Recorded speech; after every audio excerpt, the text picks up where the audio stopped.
সাংস্কৃতিক তথা শৈক্ষিক নগৰী ৬০০ বছৰীয়া আহোম ৰাজত্বকালৰ শেষ ৰাজধানী যোৰহাট চহৰ গাতে লাগি থকা নৱালী হৈ চৰ্দাৰআলি টিমটিমিয়াৰ এটি প্ৰাকৃতিক মনোৰম চালে চকুৰোৱা চাহ বাগিচা আৰু শাৰী শাৰী সাঁচি গছৰ মাজত সুন্দৰকৈ নানা তৰহৰ ফল ফুলৰ বাগিচাৰ মাজত নতুনকৈ সংযোজন হ'ল জলপৰী নামাকৰণে এখনি আভিজাত্য ৰিজৰ্টখনিত আপোনালোকে জুতি ল'ব পাৰিব নানা লোভনীয় খাদ্য সম্ভাৰৰ লগতে নিৰিবিলি শান্তিময় পৰিৱেশত বিয়া জন্মদিন বা অন্য যিকোনো অনুষ্ঠানৰ সুবিধা লাভ কৰিব পাৰিব এই জলপৰী ৰিজৰ্টত। অতি কম মাননিতে ৰিজৰ্টখনিত থকা লেকত আপোনালোকে কৰিব পাৰিব বটিং। গতিকে আজিয়েই আহক সপৰিয়ালে জলপৰী ৰিজৰ্টলৈ আৰু লগে ভাগে হাঁহি ধেমালিৰে এসাঁজ খাওক জলপৰী ৰিজৰ্টত। ৰাইজক উৎকৃষ্ট মানৰ সেৱা আগবঢ়াই হৈছে আমাৰ একমাত্ৰ লক্ষ্য। আমাৰ ঠিকনাটো হৈছে নৱালী টিমটিমিয়া যোৰহাট। আমাৰ যোগাযোগৰ নম্বৰটো হৈছে 7896524655 অথবা 6001394297।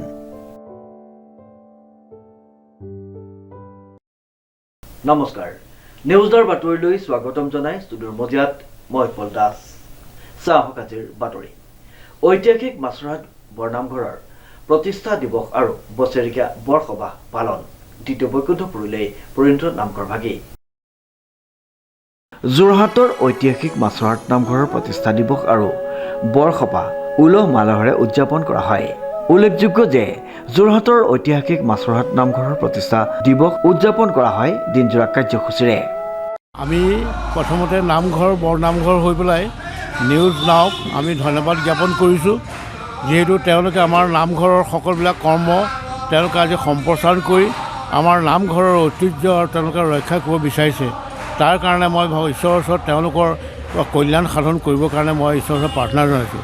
ইয়াৰ উপৰিও আমি এটা কথা কৈছোঁ, আমাৰ এইটো হ'ল বছৰেকীয়া কৰ্ম। আমাৰ নামঘৰ কেতিয়া জন্ম হৈছে আমি নাজানো, কিন্তু 1950 চনত নামঘৰ যেতিয়া বিধ্বস্ত হৈছিলে, বিধ্বস্ত হোৱাৰ পিছতেই ভাৰতৰ প্ৰথম প্ৰধানমন্ত্ৰী জৱাহৰলাল নেহৰুৱে ক্ষয় ক্ষতি বুজ ল'বলৈ আহি ৬,০০০ টকা নামঘৰ পুনৰ নিৰ্মাণৰ কাৰণে দিছিলে।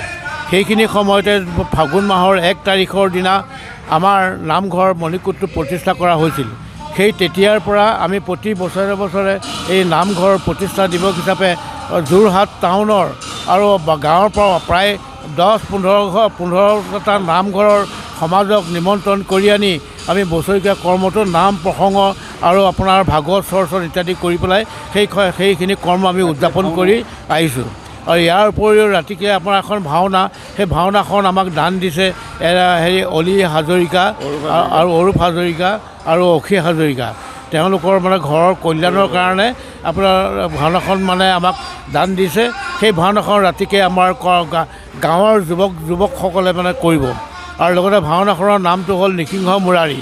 গতিকে এই ভাওনাখন আগতেও কৰি আছে যদিও এতিয়া সেৱকীক সহায় কৰিবৰ কাৰণে আৰু সেৱকীৰ মংগল কৰিবৰ কাৰণে এই নামঘৰৰ সকলোবিলাক আমাৰ ভকত বৈষ্ণৱ সকলোৱে প্ৰস্তুত হৈ এষাৰ আশীৰ্বাদ দি পেলাই তেখেতসকলকো কল্যাণ সাধন কৰিব বুলি আমি আশা কৰিছোঁ ঈশ্বৰৰ ওচৰত।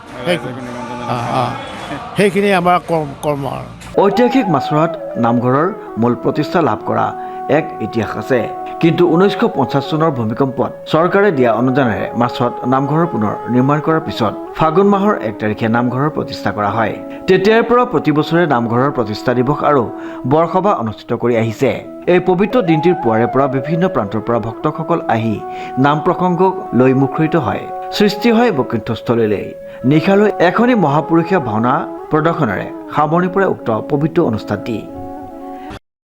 চেনেলৰ পৰা অহাৰ কাৰণে আমি প্ৰতিগৰাকী আপোনালোকৰ কৰ্মকৰ্তাক আমাৰ মাছৰহাট বৰনামঘৰ উন্নয়ন সমিতিৰ লগতে মাছৰহাট বৰখেলৰ তৰফৰ পৰা আমি আন্তৰিক কৃতজ্ঞতা তথা ধন্যবাদ জ্ঞাপন কৰিছোঁ। আজি মাছৰহাট বৰনামঘৰৰ প্ৰতিষ্ঠা দিৱস। এই প্ৰতিষ্ঠা দিৱসৰ লগত সংগতি ৰাখি আমাৰ বৰসভাভাগি অনুষ্ঠিত হয়। আজি বহুত যুগ ধৰি এই নামঘৰ চলি আহি আছে, এই প্ৰতিষ্ঠা দিৱস চলি আহিছে। আৰু আমি বিশেষভাৱে যোৰহাট জিলাত থকা বিভিন্ন গাঁৱৰ ধৰ্মপ্ৰাণ ব্যক্তিসকলক আমি ইয়ালৈ আমন্ত্ৰণ জনাওঁ। বিশেষকৈ আজি আমি 11খন ঠাইৰ পৰা আমি ভকত বৈষ্ণৱসকলক ইয়ালৈ নিমন্ত্ৰণ জনাইছোঁ আৰু তেখেতলোকে আমাৰ নিমন্ত্ৰণ ৰক্ষা কৰি আমাৰ ইয়াত আহি আজি নামঘৰত বহিছে আৰু ঠিক তেনেকৈ মৰিয়নিৰ পৰা আহিছে, নিমাতীৰ পৰা আহিছে, গড়মূৰ, ভিতৰ ককিলা, ঠিক তেনেকৈ ভেলেইগুৰি, বহুত ঠাইৰ ব্যক্তিসকল ইয়াত আহি আজি এই নামত অংশগ্ৰহণ কৰে।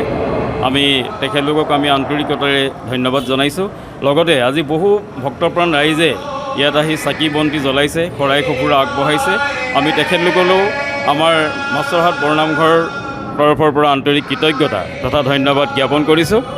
আৰু বিশেষভাৱে আমাৰ ইয়াতে যি মনৰ কামনা কৰি তেখেতলোক আহিছে ভক্তগণ, তেখেতলোকৰ মনৰ কামনা যাতে পূৰ্ণ হয় তাকে আমি কামনা কৰিছোঁ।